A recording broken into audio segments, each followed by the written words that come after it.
കനത്ത മഴയിൽ കോഴിക്കോട് നടുവണ്ണൂരിൽ വീടിന്റെ മേൽക്കൂര തകർന്നു. നടുവണ്ണൂർ സ്വദേശി പെണ്ണുകുട്ടിയുടെ വീടിന്റെ മേൽക്കൂരയാണ് തകർന്നത്. വീട്ടിലുണ്ടായിരുന്നവർ രക്ഷപ്പെട്ടു. നയൻതാര വിവരങ്ങൾ നൽകും. നയൻതാര, വലിയ അപകടമാണ് ഉണ്ടായത്.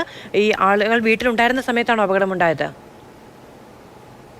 മധു, ഈ ആളുകളെല്ലാം പെൺകുട്ടിയും മക്കളും വീട്ടിലുള്ളപ്പോഴാണ് ഈ ഒരു അപകടം സംഭവിക്കുന്നത്. ഇന്ന് പുലർച്ചെ 4 മണിയോടുകൂടിയാണ് ഈ ഒരു അപകടം. അതായത് ഇന്നലെ രാത്രി മുതൽ പ്രദേശത്ത് കനത്ത മഴയായിരുന്നു. ഈ വീടിന്റെ മേൽക്കൂര പൂർണ്ണമായും തകർന്ന നിലയിലാണ്. ഈ സമയത്ത് പെൺകുട്ടിയും മക്കളും ഉണ്ടായിരുന്നു. അത്ഭുതകരമായാണ് ഇവർ രക്ഷപ്പെട്ടതെന്ന് എടുത്തു പറയേണ്ടിയിരിക്കുന്നു.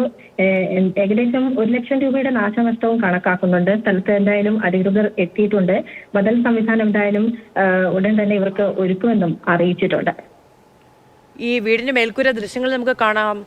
വലിയ തോതിൽ മുഴുവനായും അത് പൊളിഞ്ഞു പോകുന്നൊരു സാഹചര്യം ഉണ്ടായി എന്ന് നമുക്ക് മനസ്സിലാക്കാൻ കഴിയുന്നതാണ്. ഓടക്കിളകി വീണ് വലിയ അപകടം ഉണ്ടാവേണ്ടതാണ്. എന്തായാലും അവർക്ക് ആർക്കും അപകടം ഉണ്ടാകാതെ രക്ഷപ്പെടാൻ കഴിഞ്ഞത് വലിയ കാര്യമാണ്. നയൻതാരയാണ് വിവരങ്ങൾ നൽകിയത്.